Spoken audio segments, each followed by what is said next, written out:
Hello everyone, welcome to the solution of LeetCode problem 130 named surrounded regions. In this problem, we are given a two-directional grid which contains the value 0 and x or O and x. So here we have to capture all of the region which has equal to 0 but don't have any of its cell connected to the boundary cell.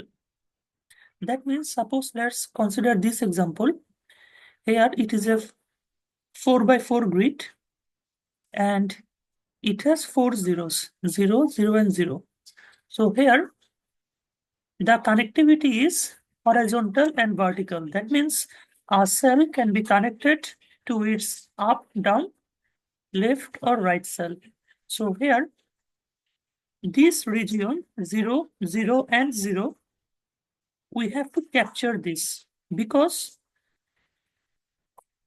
all of the boundary cell of this region is captured by X. So here, we don't have to return anything. We have to simply modify the input matrix. So we have to make this 30 equal to X. That means this 30 has been captured.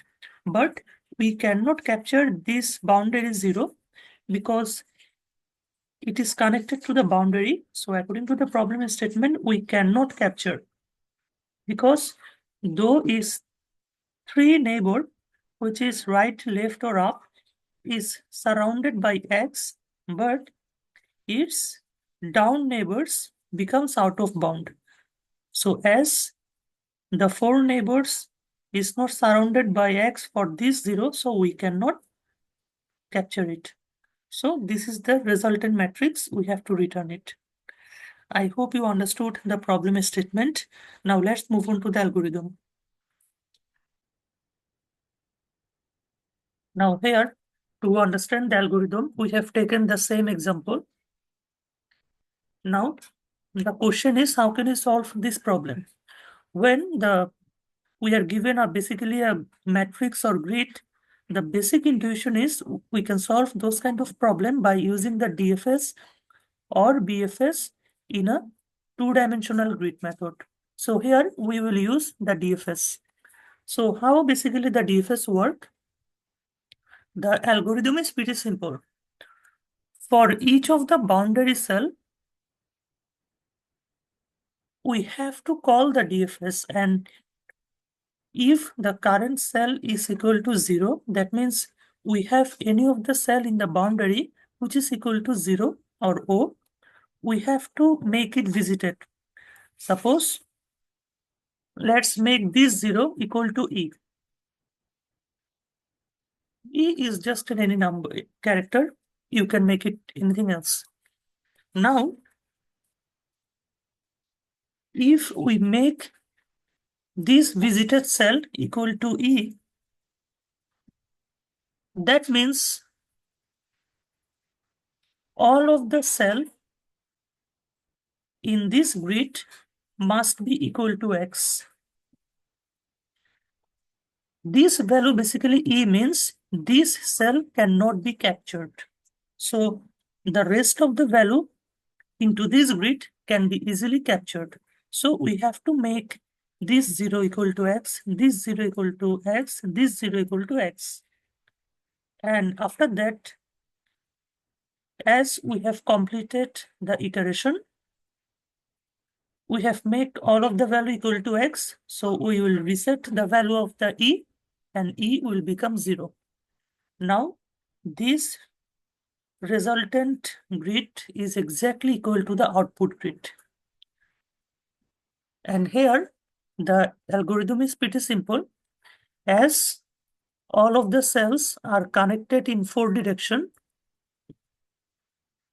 we have to run the DFS for each of the boundary cell and expand the DFS into this 4 direction.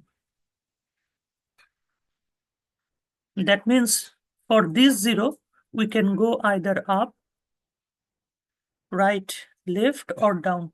but we cannot go any of its four direction because the right, left, and up is surrounded by X and downs becomes out of bound. So the DFS will stop here and we will make it visited, which is C. So the algorithm is pretty simple. For each of the boundary cell, we have to make a DFS call and repetitively visit into its four direction.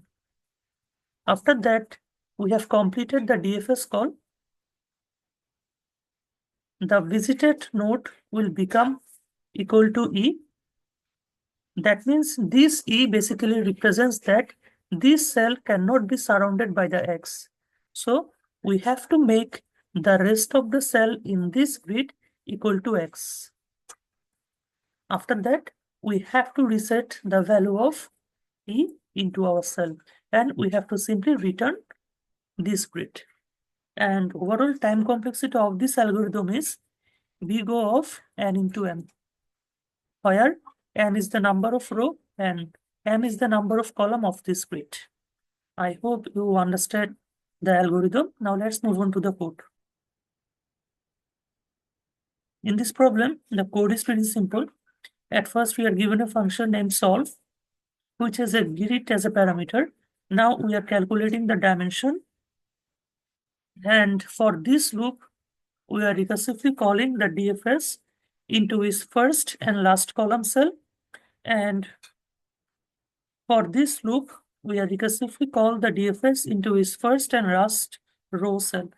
And in the DFS, if the corresponding I or j becomes out of bound, or grid of ij are equal to x, or grid of ij is equal to e, we have to simply return.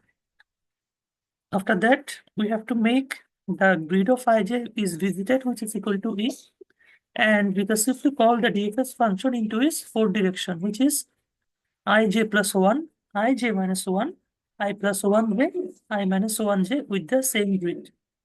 After that, we have to scan for each of the element into the grid. And if our current grid value is equal to E, that means it is not possible to capture the current element. So we have to make it O. That means we have to reset the value. Otherwise, the grid cell can be captured and we have to make it X. And finally, this input grid is modified. And we have captured all of the cell, which is surrounded by the X. I hope you understood the code.